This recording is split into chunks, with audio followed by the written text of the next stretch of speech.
Maya-maya pa, bigla namang itinigil ng mga rebelde ang kanilang pagganti sa nilalang nang mapagtanto nilang wala itong epekto. Ang tanging nagawa na lamang nila sa harapan ng nilalang ay ang umiyak habang patuloy na pinagmamasdan ang kanilang kasamang wala ng buhay. Matapos ang mga pangyayari, agad namang ipinikit nila Maximo ang kanilang mga mata nang masipat nilang parang basurang itinapon ang nadakip nilang kasama. Dahil sa pangyayaring yon, labis ang kanilang kinimkim na galit sa banakon. Pagsilay nilang patay na ang kasama nilang nahuli nito, doon na sila nag-umpisang gumalaw para isunod ang nilalang na yon. Kahit kitang-kita ni Maximo na may pag-aalangan ng mga kakarma, patuloy pa rin itong sumunod sa kanya. Mga kasama, iwasan yung sumugod. Ako ang haharap sa kanya para hindi na tayo malagasan pa. Ang gawin ninyo magmasid sa paligid. Tingnan kung may pangkat pa si Protasio na papalapit. Wika ni Maximo sa mga kakarma at rebelde. Nang marinig ito ng kanyang mga kasama, wala naman yung nagawa kundi ang sumang-ayon. Naisin mang tumulong ng mga kakarma ay masyado itong mapanganib sa kadahilan ng lahat ng abilidad ng isang banakon ay kontra sa kanilang kapangyarihan. Kumbaga, wala silang magagawa kundi ang mamatay sa mga kamay nito. Maaaring magawang mapaslang ng kanilang pinuno sa isang duelo ang isang banakon, subalit hindi nito kakayanin ang dalawang katunggali na nagsama-sama. Ilang minuto pa ang lumipas. Agad namang nag-usal si Maximo para tawagin ang kanyang tatlong sibat at kalasag. Nagpalipad hangin na din siya sa paligid nang sa gayoy magawang malaman ni Manong Alejandro ang kasalukuyang sitwasyon ng kanyang grupo. Nagbabaka sakali noon si Maximo na baka dumating ang mga ito upang sila'y tulungan. Sa kabilang dako naman, patuloy pa ring nagmamasid ang banakon habang nananatiling walang imik. Ang tanging ginagawa nito ay ang paulit-ulit na paghawi sa kanyang napakahabang buhok na parabang wala yung inaalala. Maya-maya pa, bigla naman itong tumitig sa kanya habang nagwiwika ng, Sigurado ka? Yan ang ipanglalaban mo sa akin? Kagalang-galang na sibat ni Ahum at ni Longhino. Ano kaya magagawa mo sa pinagtagpi-tagping kaluluwa ng mga engkanto?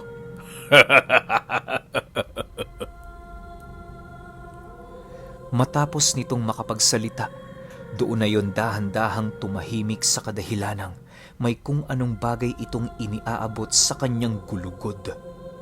Paghawak nito sa pinakasentro ng kanyang likod, kitang-kita nila Maximo ang paghila nito sa buto ng kanyang katawang lupa na animoy nagsisilbi nitong pangunahing sandata. Sa pagpapatuloy ng pagmamasid nila Maximo, labis-labis ang kanilang pagtataka sa kadahilan ng papaano pa nakakatayo ang nilalang na yon, gayong wala na itong gulugod. Hindi nasusukat sa katawang lupa ko ang aking abilidad. Kahit tanggalan mo ko ng buto, magagawa ko pa rin maglakad. Wika ng banakon, pagsilay nitong nalilito sila Maximo. Nang marinig nila Maximo ang sinabi nito, patuloy lang naman silang nananatiling walang imik para pag-isipan ang kanilang susunod na gagawin.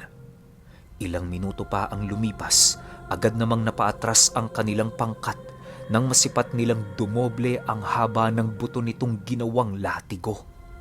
Nag-umpisa na ding tubuan ng matatalas na tinik ang latigong yon, hudyat ng nalalapit nitong pag-atake. Maya-maya pa, bigla namang napasugod si Maximo nang masipat niyang mabilisang tumakbo ang banakon papalapit sa kanilang kinaroroonan. Bago niya tuluyang sinalubong ang nilalang na yon, agad niyang pinakawalan sa himpapawid ang sibat ni Ahum at dali-daling kinuha sa kanyang likod ang sibat ni Arkanghel upang magsilbi niyang pangunahing sandata. Pagsilay niya sa latigo nitong papalapit sa kanya, buong lakas naman niyang sinalag ito gamit-gamit ang kanyang dalawang sibat. Ginoong Maximo, Kahit anong mangyari, huwag mong hayaang makalapit sa'yo ang bunganga niyan. Salungat sa aming kakayahan. Kaya niyang higupin ang kahit na anong kaluluwa o aninong napapaloob sa isang nilalang. Sigaw ng isang kakarma, pagramdam nilang papalapit na kay Maximo ang banakon. Nang marinig naman ni Maximo ang sinabi nito, mariin niya yung tinandaan nang sa gayoy hindi siya mapahamak. Alam niyang ang sandata at sining ng pakikidigma ng kanyang katunggali ay hindi ang pinakamakapangyarihan nitong abilidad, bagkus ay ang abilidad nitong patuloy pa ring ikinukubli. Habang naghihirap si Maximo na salagi ng matatalas na tinik ng latigo nito, maigi naman siyang nag-isip ng paraan kung papaano siya makakawala sa sitwasyong yon. Inisip niya kasi noon, hindi lang sa depensa ang kinakailangan niyang magawa, bagkus ay makalikha din siya ng isang butas para magawa ang kanyang pag-atake. Magiging mapanganib para sa kanya ang manatili sa isang lugar, lalo pat patuloy lamang na inuubos ng banakon ang kanyang lakas para lumaban. Kumbaga, pinapagod siya nito ng husto sa pamamagitan ng pagsalag ng malakas nitong pag-atake upang dumating ang puntong kayang-kaya na siya nitong patumbahin sa anumang paraan nitong naisin. Ilang minuto pa ang lumipas, doon na naunawaan ni Maximo ang paraan ng banakon sa paghataw nito ng latigo. May ilang segundo yung pagitan para makalikha ng mga susunod na pag-atake na siya namang pagkakataon para sa kanya na ilagan yon at gumawa ng pangontrang atake. Pagsilay niyang binawi na nito ang latigo, dali-dali naman siyang tumakbo habang patuloy na sinisipat ang sibat ni Ahum na nananatiling naglalakbay sa himpapawid. Hindi niya pa yun sinubukang pabagsakin sa kadahilanang masyado pa itong maaga. Pangwakas na atake kasi niya ang sibat ni Ahum dahil sa talim nito at sa napakalakas na sumpa nitong taglay na kayang pumatay ng kahit na sino. Sa pagpapatuloy ng kanyang pag-ilag sa bawat hampas ng banakon, narating na nga niya ang lugar kung saan ilang dipa na lamang ang layo nila sa bawat isa. Nang mapagtanto ni Maximo na naabot na niya ang lugar na kahinaan ng latigo nito, dahan-dahan naman siyang napangiti habang nagwiwika ng, "Naabot ko na ang kahinaan mo.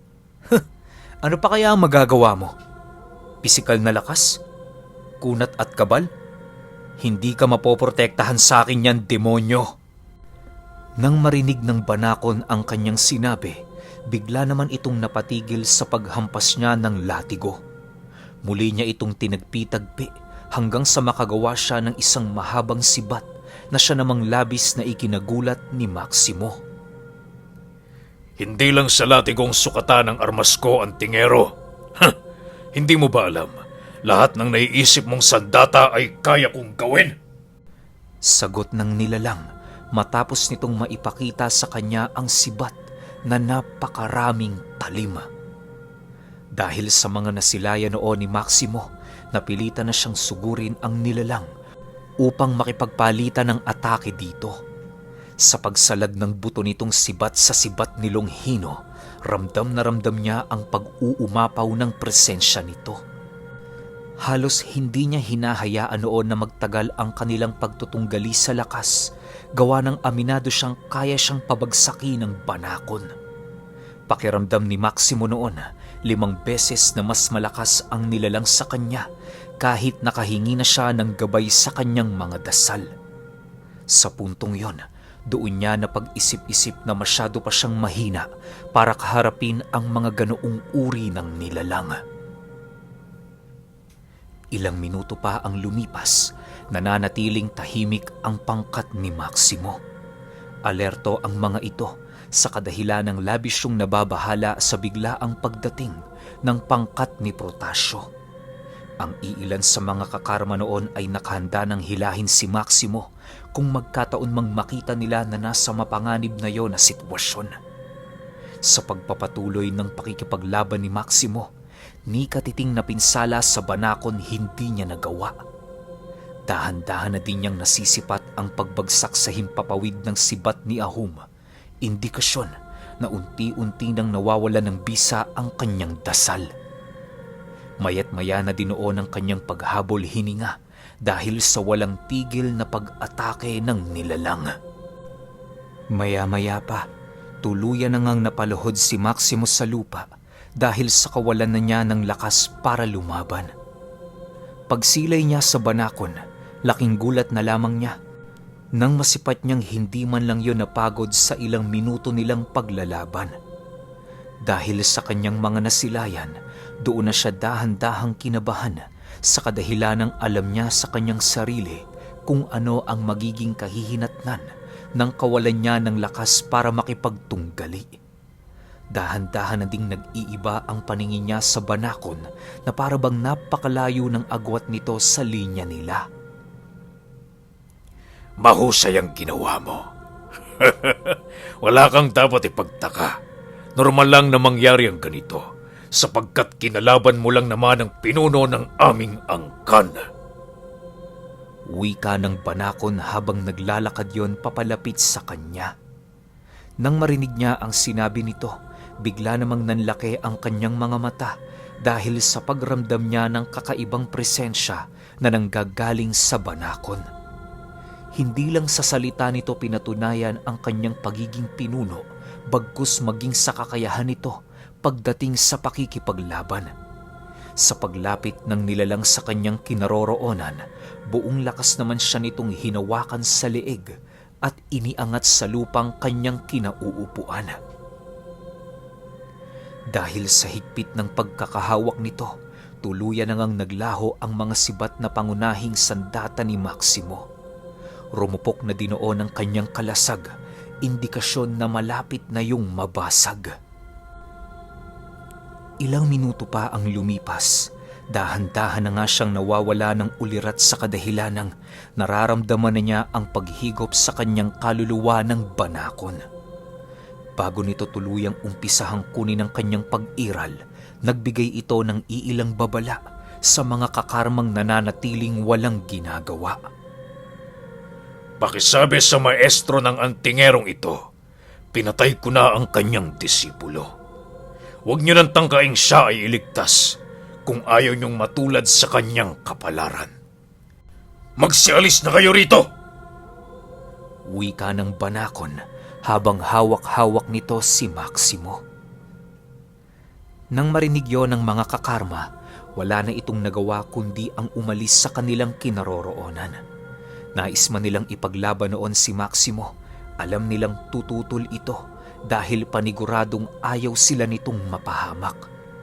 Sa pagtalikod nila sa kinaroroonan ng banakon, bigla naman sila noong natigilan nang masipat nila si Manong Alejandro kasama ang kanilang pangkat. May nasipat din sila doong isang binatang bagong-bago pa lamang sa paningin nila na kasalukuyang naglalakad sa tabi ng maestro ni Maximo. Sa paglapit ng mga ito sa kanilang kinaroroonan, agad namang hinarap ng binatang antingero ang pinuno ng mga banakon. Hindi na nito pinagalaw sila Manong Alejandro na parabang kayang-kaya na niya ang nilalang na nagpapahirap kay Maximo. Sa pagharap nito sa kinaroroonan ng nilalang, agad naman yung sumugod at dali-daling pinuluputan si Maximo ng kanyang latigo. Paghila doon ng binata, agad naman niya yung nakuha sa kamay ng banakon na siyang naging sanhi para maggalit yun sa kanya ng husto. Matapos ang mga pangyayari, bigla namang nasipat ng binata ang pagsugod ng banakon, hudyat na kinakailangan na niyang mailayo si Maximo sa lugar na yon.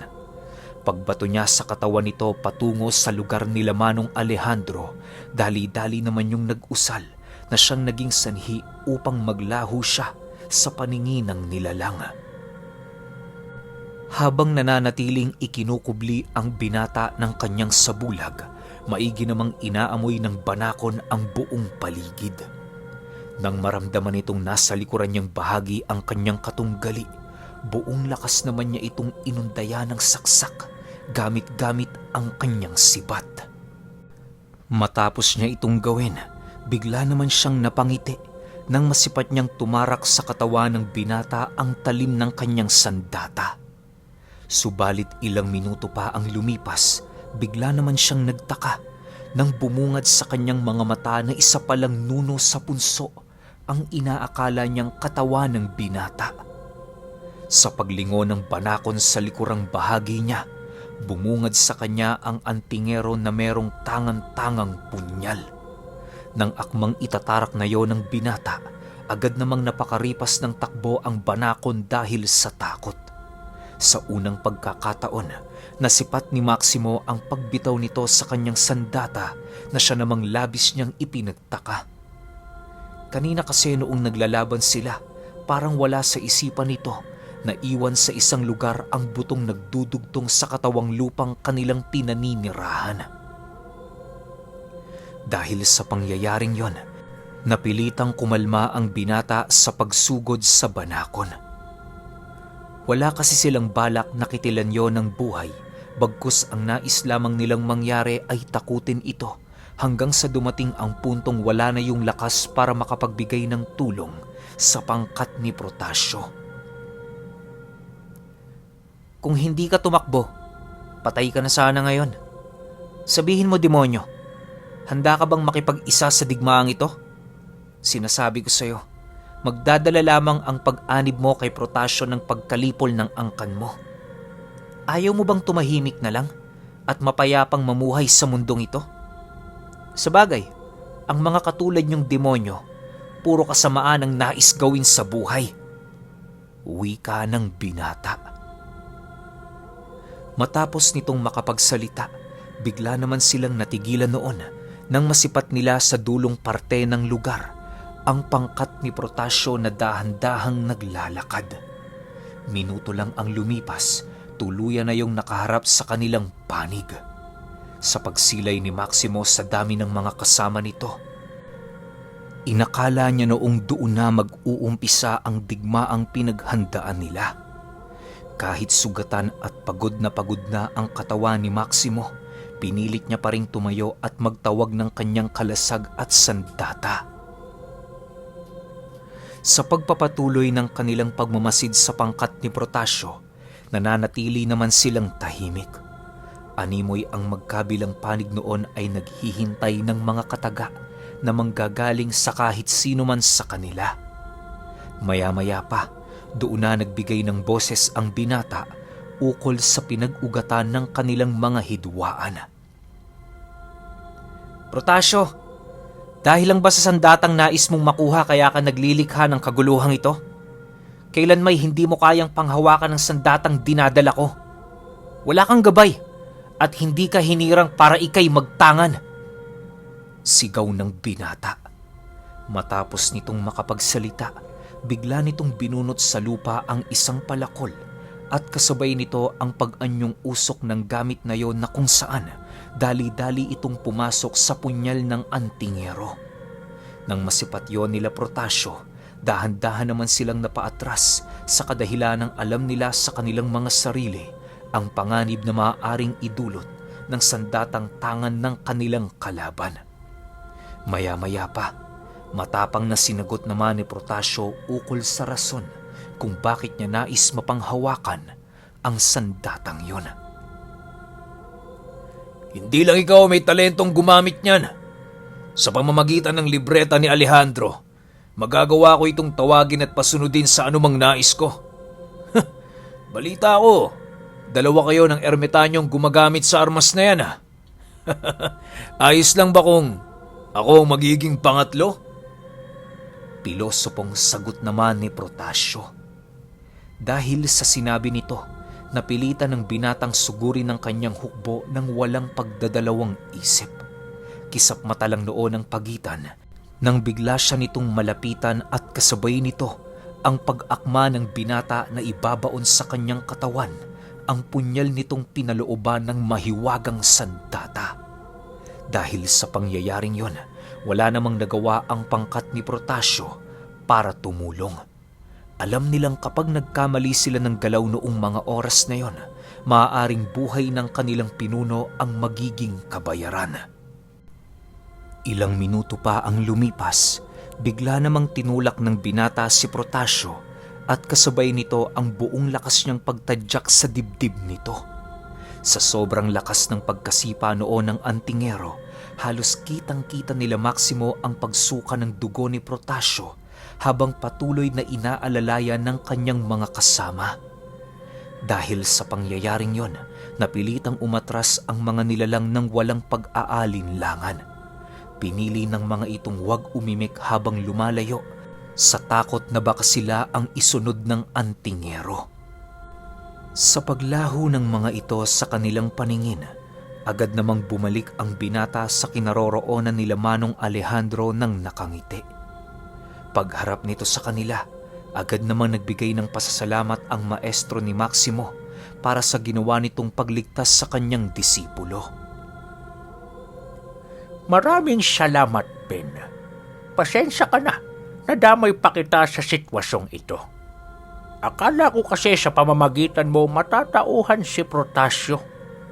Demonyo man siya sa paningin ng karamihan, hindi ko pa rin maitatanggi na minsan ko siyang pinagtuunan ng atensyon at minahal bilang isa kong anak at disipulo. Ngayong alam ko na wala na siyang pag-asang mabago, siguro'y napapanahon na para siya ay patahimikin at alisin sa mundo. Wika ni Manong Alejandro. Huwag mong alalahanin ng bagay na yon, Alejandro. Karapatan natin sa samahan na magtulungan. Kapag ako'y inyong kailangan, tumawag ka lang. Darating ako. Tutulong ako hanggat may magagawa ako. Paalam, kinakailangan ko nang bumalik. Sagot naman dito ng binata. Matapos nitong makapagsalita, dahan-dahan naman yung naglakad papalapit sa nilikha niyang punso. Bago ito tuluyang humawak sa lupa, muli itong tumingin sa kanila at maamong ngumiti.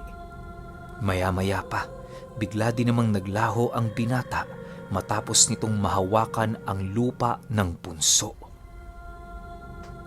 Sa pagbalik ng katahimikan sa paligid, nagpasya sila Manong Alejandro na dahan-dahan ang bumalik sa kanilang teritoryo. Labis-labis ang kanilang pasasalamat noon sa antingero, gawa ng hindi nila maisip ang mga mangyayari sa kanila kung nagkataong hindi nito naitaboy si Protasio. Habang nasa kasagsagan sila ng paglalakad, doon inilahad sa kanila ni Manong Alejandro ang tungkol sa samahang kinakaaniban nila ng binata. Napakalawak ng saklaw ng samahang yun na halos sa buong sulok ng Pilipinas ay meron silang kaanib na nagtatanggol sa mga ordinaryong tao laban sa mga demonyo. Dagdag pa ni Manong Alejandro na tanging ang malalakas lamang na antingero na kaanib ng samahan ang kayang maglakbay sa panahon at lugar na nais nitong puntahan. Maestro, para saan ho ang punsong yun? Hindi ko maintindihan kung bakit siya biglang nawala. Nagtatakang tanong ni Maximo matapos niyang marinig ang sinabi ng kanyang maestro. Tanawan. Tanawan ang tawag sa bagay na yon, Maximo.